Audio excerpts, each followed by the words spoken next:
The Atlanta Falcons 2025 schedule has leaked, and we're going to share that with you guys on today's episode. It is a schedule leak. Nothing will come official until 8 p.m. Eastern when the Falcons themselves release some really cool video to show all the opponents and when they're playing and where. But let's run into the 18 weeks ahead of Atlanta for 2025. They open up the season at home against the Buccaneers, followed by a road matchup on Sunday Night Football against J.J. McCarthy and the Minnesota Vikings. They follow that up with another road game against Carolina, home against the Commanders, before a very early bye, which we'll do a deeper breakdown on every single game later on, and I'll touch on that then. Then they've got the Bills on Monday night at home, followed by another primetime matchup. So 3 primetime games in the first third of the season. Week 8, they've got the Dolphins at home. Week 9, off to Foxborough, setting themselves up for a shorter flight-ish to Berlin to play the Colts in Germany in Week 10. They come back from that and have Carolina and New Orleans at home, followed by a road game against the Jets, and then back at Mercedes-Benz to play the Seattle Seahawks before going on the road in back-to-back weeks with the Buccaneers on Thursday night, across the country to play the Cardinals in Arizona, and then Monday Night Football in ATL against the Rams, followed by a season-ending game against the Saints. Now, I said it's a schedule leak. I did a lot of Sudoku, and I've heard some things about the schedule, which allowed me to compile these 18 weeks right here. The 2 New Orleans games, the location could be flipped, but I'm going to go with my gut and say they're going to play in New Orleans Week 18 to close out the season. So now, let's talk about the schedule in more detail. Because the funny thing about schedule release day is we've known these opponents since the end of Week 18. But it's almost as if we had this amnesia come over us and we're seeing these opponents for the first time. But they have the Buccaneers at home to open up the season. Yet another straight year of starting things off in Atlanta. And that's going to be a fun game. Vegas already has it as a pick'em for Week 1. So get your popcorn ready. Michael Penix will debut his first Week 1 game as a starter in front of the home crowd. Then they go to Minnesota, and Kirk Cousins is going to watch his new starting quarterback and team play against his former team. But I like this for the Falcons because of 2 reasons. One, J.J. McCarthy is more or less a rookie this year, and he's got back-to-back primetime games. The Minnesota Vikings open up the year on Monday Night Football in Chicago Week 1. So a short week for them, and a lot of spotlight, a lot of pressure on JJ from Week 1 to Week 2, going from Monday night to Sunday night. Week 3, they go on the road. They play the Carolina Panthers. Then they've got the Commanders coming to town in Week 4, who, by the way, have 8 standalone games across primetime and international games. This is where things get a little bit interesting, and it's a leak schedule, so there's a possibility I'm wrong, and I'm going to get burned for this, but Week 5 bye. Whenever you play internationally, the NFL actually allows you to have a say in when your bye is. They want to accommodate you. So the Falcons voluntarily signed up for an early bye. I don't like Week 5s to begin with. Week 5 byes to begin with. I especially don't like Week 5 byes when you play in Berlin, Germany in Week 10. I would have preferred a Week 11 or a Week 9 bye, not a Week 5 bye.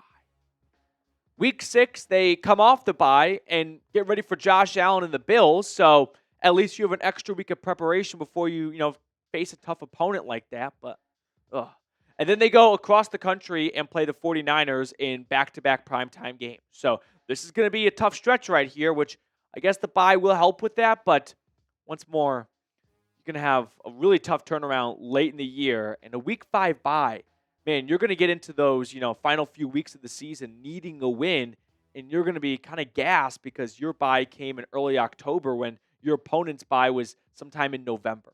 Week 8, you've got the Miami Dolphins coming to town. Follow that up with a Week 9 game against the New England Patriots. Here's the thing with the Patriots game. It's not a bad time to play New England on the road. Like I said, you knew before going into the season you were going to play the Patriots in Foxborough.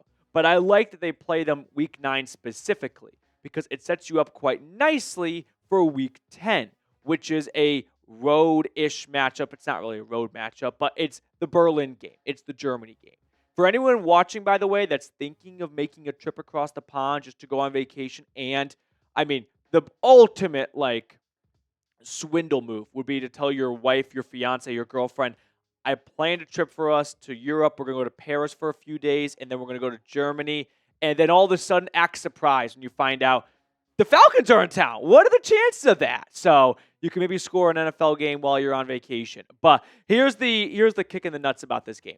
One, it's 9:30 a.m. Eastern, so just set your alarm clocks a little earlier that Sunday. No brunch for you. But 2 and 3, if you're thinking of going and comboing it with a trip to Munich for Oktoberfest is long gone by then. It's over, okay? And then if you want to go to the famous German Christmas markets, those do not open up this early in the calendar year yet. So there's no iconic German festival going on during Week 10, which is unfortunate.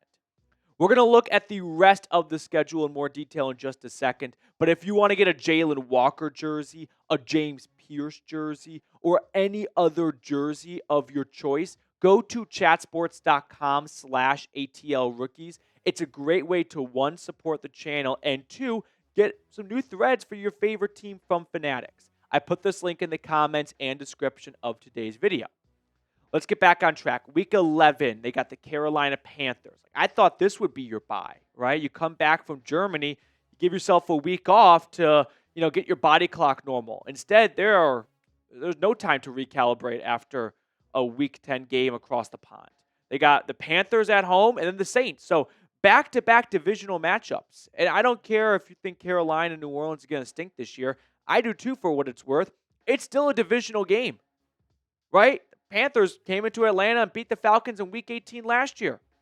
You do not sleep on divisional opponents. A bye in that point would have been very nice.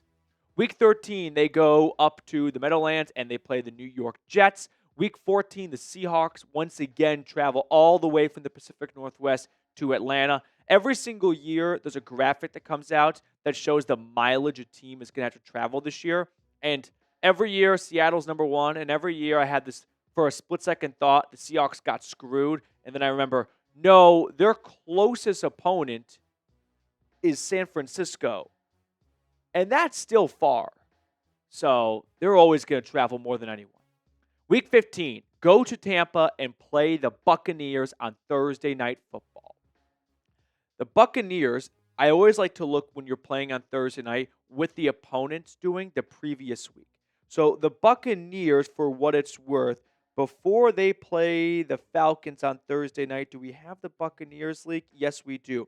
They play at home against New Orleans. So short week for Tampa, but they're already at home. Meanwhile, Atlanta, they go from being at home to on the road in Tampa. So not as big as an advantage that Tampa could have gotten, right? If the Falcons were in Seattle, for example, week 14, that would have been brutal. Come back on a late flight, and then 4 days later, you got to travel yet again and play on a short week.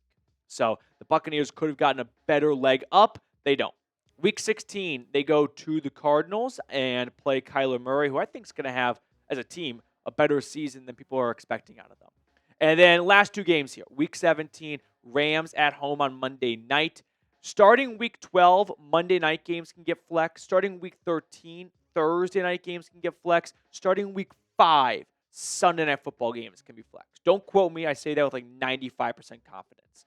And then I'm about 95% confident that the Saints games, I know the when, I just don't know the where exactly, but I'm pretty sure that Week 18 will be in New Orleans. So we might get another Dennis Allen, Arthur Smith type ending. That would have been, they're both not there anymore, but that would have been kind of cool if we get something like that. But, this time it's the Falcons screwing the Saints over in victory formation. So to wrap up today's show, how many wins for Atlanta in 2025? I'm going to go with 10. Give me 10 wins for the Dirty Birds. Here's the schedule once more. The games I'm excited for the most, Sunday night on week 2, Michael Penix, J.J. McCarthy. Those could be 2 long-term franchise quarterbacks, and we're getting a good glimpse of them early in their careers. Bills on Monday night at home. I feel like the Bills tend to get off to slower starts. The Bills and the Niners always get off to slow slow-ish starts. The Niners especially. So not the worst time to play them before they usually heat up down the stretch. Saints week 18. I don't expect them to be any good this year, so it's not like they'll be resting their starters or anything like that. So how many wins? I'll go with 10 for the Falcons. Thank you guys so much for tuning in. Hope you enjoyed this schedule leak breakdown. If you did, click that subscribe button. If the schedule's wrong and like the leak is wrong and the real schedule comes out and I look like an idiot, make fun of me in the comment section and unsubscribe.